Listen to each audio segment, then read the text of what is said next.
다윗의 이 눈물의 고백은 그의 아들 압살롬의 반역 사건 그 말미에 그 반역자 압살롬의 죽음을 접하고 고통 가운데 다윗이 부르짖는 그 고백입니다.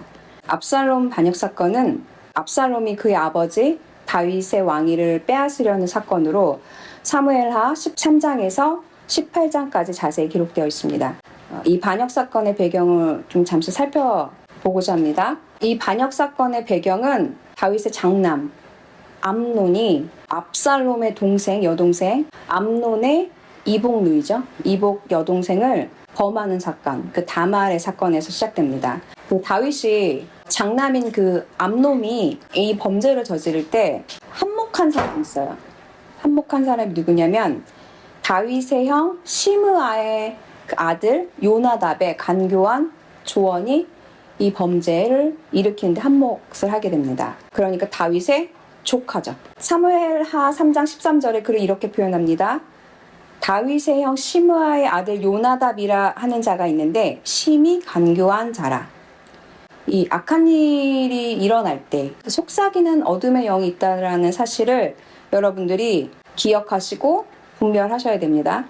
말씀처럼 이 요나답은 굉장히 간교한 자였고 암논은 이 간교한 자의 조언을 따라서 해서는 안 될 짓을 저지르고 맙니다. 이 일로 다윗이 크게 분노하죠. 크게 분노했는데 암논에게 특별한 조치를 취하지 않아요. 이 일에 대해서 가장 분노한 사람이 누구냐면 압살롬인데, 다말의 오빠 압살롬인데, 이 다말의 오빠 압살롬이 이 암논을 죽이려고 2년 동안 철저하게 살해를 계획합니다. 그리고는 이 복수를 해내는데요. 무려 2년 동안 이 기회를 엿보고 실제로 암논을 죽이게 됩니다. 이 사건은 사무엘하 13장에 자세히 나와 있습니다. 이제 어떻게 복수를 하냐면 압살롬이 잔치를 벌여요. 그리고는 이제 왕자들을 초대합니다. 그 중에 이제 초대받아서 온 왕자 중에 한 명이 암논이었어요. 자기 형 암논. 그리고는 그 암논을 자기 부하를 시켜서 살해합니다. 그리고는 이제 두려우니까 아버지한테 두려우니까 자기 외할아버지 댁 그술로 도망가서 3년을 그곳에서 지내게 됩니다. 그 다윗이 압살롬을 다시 예루살렘으로 돌아오게 해요. 그리고는 2년 동안 그를 만나주지 않습니다. 다윗이 압살롬을 2년 동안 만나주지 않아요. 그럼 이제 압살롬의 마음은 좀 어느 정도 이해가 되는 것 같아요. 내 동생에게 해를 가한 형 암논을 죽이고 싶었고, 그래서 그 기회를 엿보고 죽였고, 그리고 나서 무서우니까 외할아버지 댁에 도망갔고, 그 3년을 지내면서 복수한 것에 대한 어떤 통쾌함도 있었을 테지만 후회함도 있었을 거고, 또 아버지에 대한 미안함도 있었을 거고, 원망도 있었을 거고, 여러 가지 감정이 예상이 되죠. 그 압살롬이 경험했던 그 감정에 대해서는. 그리고 돌아왔을 때도 2년 동안 만나주지 않는 것에 대한 그 기다림의 그 시간의 압살롬의 그 마음은 충분히 이해가 돼요. 근데 다윗의 심정은 어땠을까요? 다윗의 이 부분에서 다윗의 심정을 생각해 본 적 있어요? 자신의 아들이 다윗의 심정에서 생각해 보면 자신의 아들이 자신의 딸에게 해서는 안 될 짓을 했고, 또 다른 아들은 분노에 차서 자신의 아들을 죽여요. 저도 부모로 살아가지만 이 다윗의 이 복잡하고 이 참담한 심정을 이해한다라고 말할 수 있는 그런 단순한 상황은 아닌 것 같아요. 이러지도 저러지도 못하는 이 아버지 다윗에 대한 그 압살롬의 반항심이 이제 점점 끌어올라서 이제 결국에 왕위를 빼앗으려는 반역으로 이제 이어지게 됩니다. 그리고 반란이 시작되는데요. 그 압살롬 반란은 사무엘하 15장 1절에서 12절에 거쳐서 자세하게 말씀하고 있습니다. 압살롬이 아버지 다윗 왕의 그 반란을 준비하는 내용을 간단히 정리하자면 이런 거예요. 백성의 마음을 얻으려고 그 성문 앞에서 백성들의 재판을 도와줘요. 재판을 도와주면서 백성들의 인심을 이제 얻기 시작합니다. 그리고 그렇게 자신의 지지자들을 준비하면서 무려 4년 동안 신중하게 이 반란을 준비해 나가요. 이 반란을 모든 지지자들을 모으고 백성들의 인심을 얻은 후에 헤브론에서 반역을 선포합니다. 압살롬이. 근데 이제 그동안 막 지지자들을 모았잖아요. 그러니까 백성들이 동요하는 거예요. 그리고 이 압살롬을 지지하는 규모가 커지니까 결국에 다윗은 예루살렘에서 도피하기 시작합니다. 이제 이 도피 과정에서 우리가 잘 알고 있듯이 다윗은 후세라는 자기 조언과를 헤브론에 남겨두고 스파이로 딱 심어두고 떠납니다. 그리고 이 도피 과정에서 예루살렘을 떠나서 이 요단강을 거쳐서 가는 이 도피 과정에서 많은 사람들이 다윗에게 돕고 선을 베풀기도 하지만 그 사울의 집안 출신인 게라의 아들 시므이의 아주 수치스러운 그 저주와 모욕을 경험하기도 합니다. 다윗이. 이렇게 저렇게 다윗이 이제 예루살렘에서 요단강을 거쳐서 도피 지역으로 마하나임이라는 지역에 도착하게 됩니다. 마하나임은 어떤 장소냐면 우리가 그 야곱이 천사와 씨름했던 그 장소 있잖아요. 그 장소이기도 한데 그 마하나임의 히브리어로는 그 뜻이 두 진영의 싸움, 또 두 군대라는 뜻을 가지고 있습니다. 이제 스파이 후세가 다윗의 조언가 후세가 그 헤브론에서 계속 시간을 벌고 이제 마하나임에서 다윗은 전투할 군대를 재정비를 막 합니다. 공격할 재정비를 하고 드디어 에브라임에서 전투가 시작됩니다. 이 사건은 사무엘하 18장에 잘 나타나 있어요. 그런데 다윗이 전투를 나가는 요압에게 건네는 말이 있어요. 이게 사무엘하 18장 5절 말씀인데 왕이 요압과 아비새와 이태에게 명령하여 이르되 나를 위하여 젊은 압살롬을 너그러이 대우하라 하니 왕이 압살롬을 위하여 모든 군 지휘관에게 명령할 때 들리니라. 그러니까 싸움을 하려고 하는데 부르는 거예요. 야, 압살롬한테 영어로는 이렇게 돼 있더라고요. 젠틀하게 대해줘. 이렇게 돼 있는데 마치 마땅히 죽어야 되는 압살롬을 좀 살려줘. 이렇게 얘기하는 것 같은 뉘앙스이지만 여기서는 명령하다라는 단어를 사용해요. 여기서 그 명령어는 히브리어로 차바라고 하는데 차바는 명령하는 것입니다. 왕이 명령한 거죠. 근데 이 단어는 창세부터 아담, 노아, 아브라함에 이르기까지 쭉 하나님께서 자녀들한테 명령할 때 사용하셨던 단어예요. 그러니까 아담 너 선악과 먹지 마. 노아야 방주 만들어 할 때 사용하셨던 그 명령어가 차바예요. 이렇게 다윗이 요압에게 명령하는 거예요. 그리고 모두가 들을 수 있도록 명령합니다. 뭐라고? 너그럽게 대할 것을 명령합니다.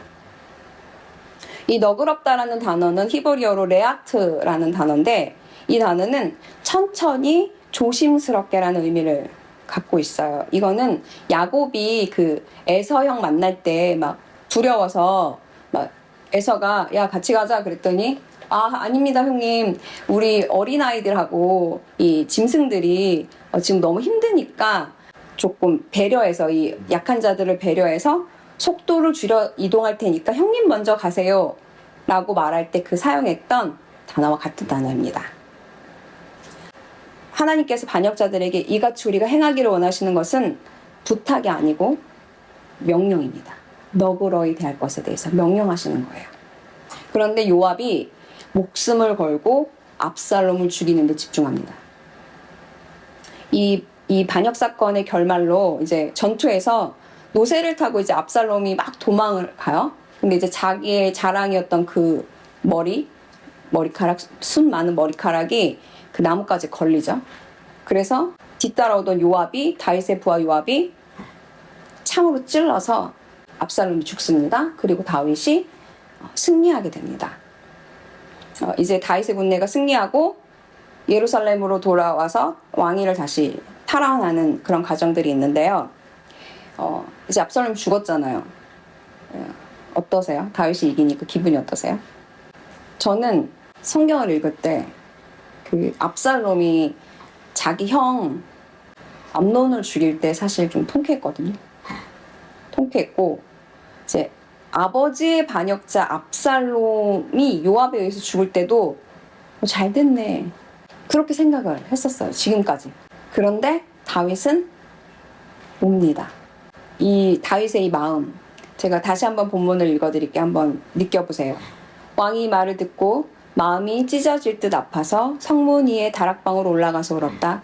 그는 올라갈 때에 내 아들 압살롬아, 압살롬아, 너 대신 차라리 내가 죽을 것을 압살롬아, 내 아들아, 내 아들아 하고 부르짖었다.